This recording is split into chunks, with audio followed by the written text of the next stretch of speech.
Hey guys, it is Tristan with Nerdette's NewsStand, and I want to talk about Umbrella Academy Season 2. But first off, I do want to give a warning. There will be spoilers. I'm going to talk about this in its entirety. I am going to talk about the season as a whole. Now, Umbrella Academy was originally on Dark Horse. It was done by Gerard Way and drawn by Gabriel Ba. Basically, the TLDR you need to know going into this season 2, had you not read any comic books or even seen season 1, is that on October 1st, 1989, 47 extraordinary children were born. Randomly, right? To mostly single women who had no signs prior of any pregnancy. Randomly born, most given up for adoption because of this. Now, had you not read the comic, you wouldn't know that Sir Reginald Hargreaves, or the monocle, is a space alien, right? It is a huge reveal in the second season. That is within the first couple pages of the original mini, right? So, he boards his ship then when the children are born, sets off to adopt as many as he can, and he finds 7. And that is who we are going to mainly focus off. He sets off to train them and their unique powers for no other reason but to save the world. And they do. From world-ending Eiffel Towers to time-jumping apocalypse, they have a very unique set of special abilities, and I'm going to talk about each one of them individually before I go into the series as a whole. Now, number 1 is Luther Hargreaves, aka Space Boy. He is the leader of the team. He's number 5's twin. He also looks very similar to a monkey because of a Mars mission gone awry. Now we have number 2, which is Diego Hargreaves, aka the Kraken. He is a mix between Jason Todd and Batman, right? He is very reckless, but he also loves being a vigilante and does a good job at it. Has a great relationship with Grace, his mother, who we do briefly get to see a glimpse of during this season. Number 3 is Allison Hargreaves, aka the Rumor, aka I need this power and I love her. She's always been my favorite. She does have a daughter, Claire, and an odd romance with number 1, which is Luther. That leads us to number 4, Klaus Hargreaves, aka the Seance. He is a typical druggy alcoholic type, very emo, very goth, very charismatic and lovable all at the same time. And he talks to the dead. Oh, which leads us to number 5, who is codenamed the Boy. He literally has no name. Now, he did disappear when he was 10. He had his DNA mixed with that of serial killers by the Commission to make him the perfect killer, to reappear 20 years later as a boy and be our main tie to this apocalyptic events that keep happening. But he is a 60-year-old man in a 10-year-old's body. And he can time jump, right? So that leaves us to 6, which is Ben Hargreaves, the Horror. He's dead. Now, we'll have more on him later, but at this point, he does die very early. It is seemingly, like, in the comics, at least they allude to it being more of Luther's fault. So, that leads us to the last one, number 7, Vanya Hargreaves, aka the White Violin, aka Fuck. Something just fell. My cats are going crazy. Sorry, I apologize. She originally was thought to have no powers, but had actually been the most powerful of all the children. I hate her casting, by the way. Not that she doesn't do a good job with it, but in the comics, the White Violin is supposed to be like almost majestic and beautiful, and we get Ellen Page, who does a good job with it. I'm not saying that she doesn't, it's just very different, right? So let's talk about season 2. We'll finally get into that now that I've gone over the basic rundown. So the team avoids the apocalypse created by Vanya at the end of season 1 by number 5 time jumping, except his time is a little off, as it has always been, right? Now, this is loosely based off the second graphic novel, which is titled Dallas, and they all drop in at different time points. So we have Klaus and Ben dropping in at 1960, Allison shows up in 1961, Luther 1962, Diego shows up in September of 1963, Vanya in October of 1963, and number 5 in November of 1963. If you are a history buff, you probably already realized this is going to revolve around the JFK assassination, and it does it so well. Now, of course, the timeline has changed. The first 3 minutes are actually available of this, and I definitely, if you haven't seen the show, I would say go check it out. It is the best opening for any superhero show I have ever seen. It is America at war with Russia, and the nuclear apocalypse is upon us, right? Hazel uses his last breath to get the information to 5 that he needs, and him and a new character, Elliot, begin tracking down the team.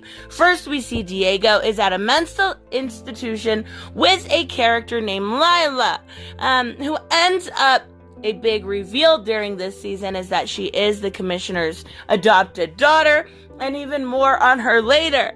So the show ties in with real history. Like I said, it is all centered around the assassination of JFK, bringing out Diego's hero complex a lot, right?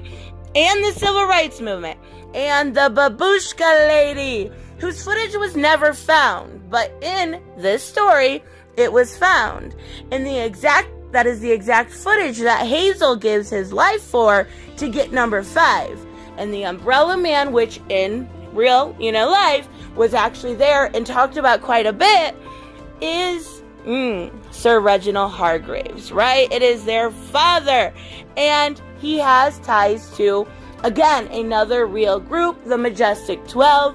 They are basically, UFO Illuminati. So there is, they were very powerful people in the 60s and did, use their influence for a lot of events. All of this flows seemingly like it goes so well. There's no maybe that couldn't work. No, because it all works. So this is where number 5 sets off to reunite the family and learns that everyone is scattered, right? So some people have been there longer, some have only been there a month, some have been there, 3 years. And Vanya was hit by a car and is now suffering from amnesia, living on a farm with a couple named Sissy and Carl and their son Harlan. Harlan is autistic, and she ends up later in the season saving him from a drowning accident and accidentally passing on some of her powers to him. We have Klaus, who has become, in so Klaus fashion, a cult leader and literally looks like Jesus himself. And of course, he hates the cult, and Ben is with him. Allison has become a housewife, basically, in the civil rights era. Her and her husband, Ray, are activists, and they're helping to advance the civil rights time, and there's a lot of really great, powerful scenes showing, rights that people now take advantage of. So Luther is a fighter and strong arm for Jack Ruby, again, a real person who was the man that killed Lee Harvey Oswald.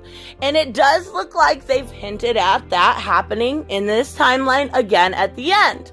The very end of the season, we see, the same thing happen, and we see Jack Ruby pick up the gun and head off. So very, very seamlessly put into historical context well. So we also have the Handler and the Commission back, and a new team of assassins, the Swedes. I actually didn't realize who they were at first. I was calling them the Milkmen.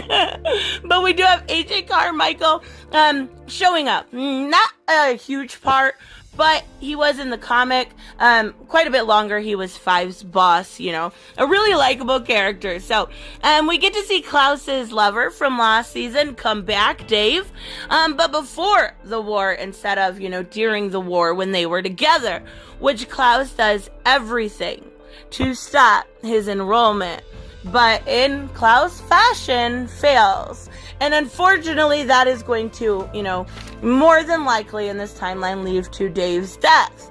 But it was very powerful seeing him, such a goofy character, love this man so much and try to change everything, try to prevent his death. So we also learn that Vanya is bisexual and she develops a loving yet very complicated relationship with Sissy, which again fails.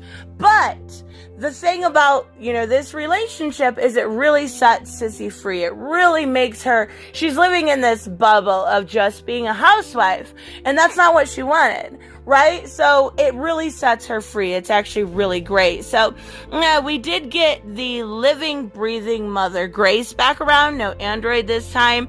And there are some great scenes between Grace and Diego, who had a very close relationship, and we even see that stutter come back, but very briefly. So I really liked her character. Beautiful woman. I said earlier that had you not read the comics, one big reveal was that Reginald was an alien. I just wish they'd have done more with it, but then again, there's not much known even about it in the comics. So we know it's, got something to do with the dark side of the moon and why he originally sent Luther there. And that's about all we know. So I'm hoping they do explore his alien side later on. So this is where the first deal, though, is made. And the team try to return to their timeline with the handler. Now, Five has to and does kill the entire board for the commission. And this scene, like, he's a kid, right? He's supposed to be 60, but the actor is Aidan Gallagher. And it was phenomenal. It was gruesome and horrible, but phenomenal. It was so well done. Like, the kid is, there's no other Five to me. Reading the comics, you know this character just as the boy. This is the true sense of the boy. He does a fantastic job. So the handler, sets him up for failure, only giving him the 90 minutes to return, which we learn later is basically her scapegoat. And they have this 90 minutes. It doesn't work out. So Five has to meet up with himself and go through this paradox psychosis, which is another way that Aidan Gallagher shows how great of an actor he is. Unfortunately, the actor they have as older Five is he's not that great. Like, he doesn't mimic his motions. They don't work great together. But Aidan, he did a fantastic job as Five. So that leads us to the Swedes, which are facing off with Allison. Diego facing off with Lila. And then Vanya facing off with Carl, right? The face-off between Carl and Vanya lead to Vanya being captured by the FBI, being labeled a Russian spy, tortured and given LSD. And if Diego hadn't been taken by Lila and intercepted the timeline, this would have led to JFK living and a nuclear war, which would have been, in this timeline, the new apocalypse. But luckily, Ben gives his afterlife, so to speak, to save Vanya from herself. And I totally didn't cry, and I didn't cry later when Vanya gave Klaus his final message. Not even a little bit. This does stop the apocalypse, though, in this timeline, right? But the issue still stands of them getting back to 2019. And they are all now wanted criminals for this huge, explosion and the deaths of the FBI agents. So Vanya then learns about Harlan and his issue after being healed. And, he's on the farm, and that's where they head to. There's a great scene where Vanya asks for help, and they all are like, no, we have other stuff. And she's getting in the car. Everyone joins her. They have all forgiven her, and they are all really, truly acting as a family. It's amazing. So the handler shows up with Lila. After learning, Lila learned that 5 killed her parents. With the entire commission behind them, they are ready to go to war. Vanya, though, is very strong, obviously, and is able to wipe off single-handedly the entire commission, but that still leaves Lila, who uses a force field to protect her and the handler. And we finally learn that Lila was also born the same day, making them all, family, right? We learn her ability is a mirror-like ability. She is able to, when Vanya is using her, white violin type, I guess that's the best way to describe it. She's able to set up a force field like she would be able to. She's able to mimic, the rumor. She's able to mimic anything. And she is able to do so with one Achilles heel that she can only mimic one at a time. Now, Lila was a likable character. I will say she was the weak one in this show. But the handler arrives as the family kind of start to make peace, right? They all kind of come together. And she kills every single one of them. She kills them all. And then the last sweet brother walks in. And he now knows, that the handler has set them up and knew that this was going to happen, and takes out the handler. Everybody is dead except for the very little life that 5 has left. He uses it to go back just seconds at a time, just like his dad had told him before. Don't go big, just go for a few seconds, right? And then he stops the handler from taking them all out, and the Swede still kills the handler. But 5 puts the gun down in a really great eye for an eye fashion, right? And says they're even, and it works out. So Vanya is able to then rush over to Harlan and save Harlan by, well, at least she thinks so, absorbing his power, saving everything. The last thing they need to do, obviously, then is get back. Well, they now have a way back. They now have a briefcase. So, this is when Sissy reveals she can't go back with them. She has to stay. She has to because of her son. She can't put him through a life that's not normal. He deserves that. And it's another part I totally didn't cry at. But the group then traveled back to 2019, right? One day after the original apocalypse was supposed to happen. But they realized their father and Ben, both of them, are still alive. And it was never the Umbrella Academy, but it was the Sparrow Academy, which leads us right into, if you're following this by comic, Hotel Oblivion. Now, Hotel Oblivion is centered around the other children born that day, right? There's 36 other children, 35 if you exclude Lila. That is what this is going to center all around. Now, it does show us a possible glimpse of these new characters. One looks like, it looks like a cube. That's actually a person. That's part of their power. But it is likely we will see Harlan, because we did get a tease of him having a power. He's holding up this sparrow, right? So, my biggest issue with this series. Now, I would say this and Stargirl right now are the absolute best thing on television. I love this comic book. I love this show.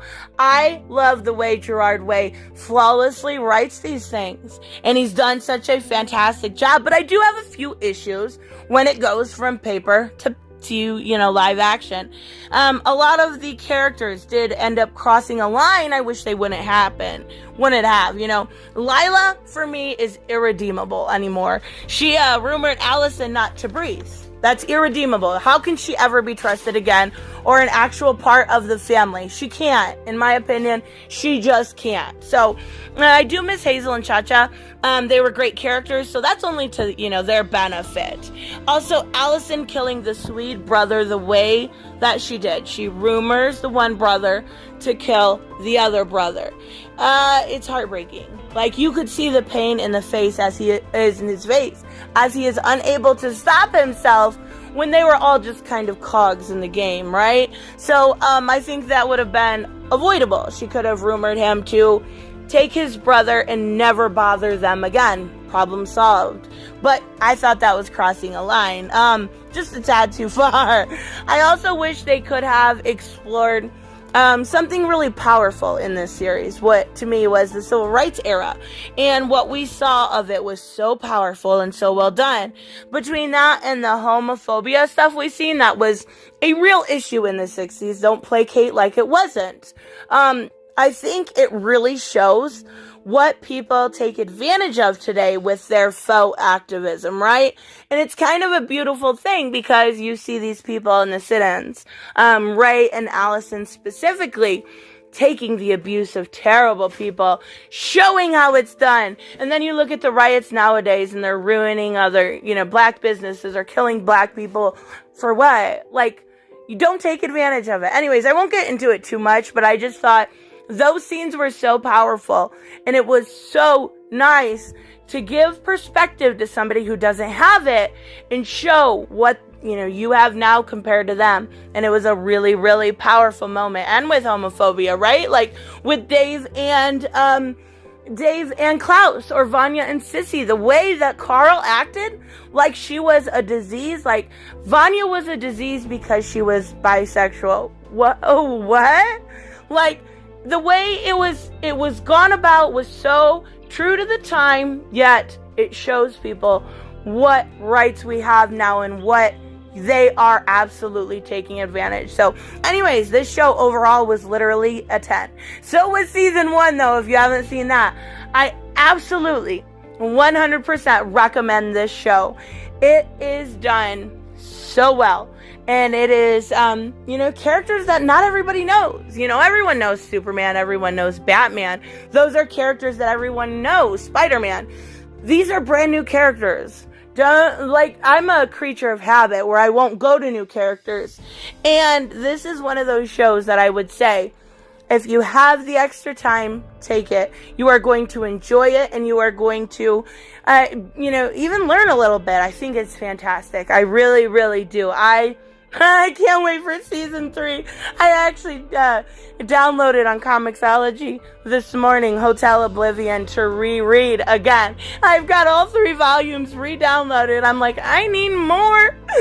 But that's a great complaint, right? When the only complaint you have is that someone needs more, it's the best kind of show. So let me know what you guys think. Let me know whose favorite powers is yours. Mine is definitely rumor. Like, oh my god, I have a rumor. Everyone, I have a rumor you all subscribed and liked this video. I will see you guys in the next one. Bye-bye.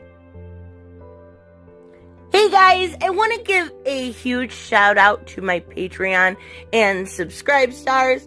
You guys literally make this channel possible. Huge thank you to Cage the Mick, Robert Mick Twiz, Black Knight Fool, Brucey, Chris Z, David L, David Rafford, Jeffrey Allen Carnes, Mighty Balls, Mike Buckner, Maizen Barbosa, Ruskar, Ryan Decker, Robert Hoffman, and Doc Holliday. You guys are absolutely amazing, and thank you so much for all your support.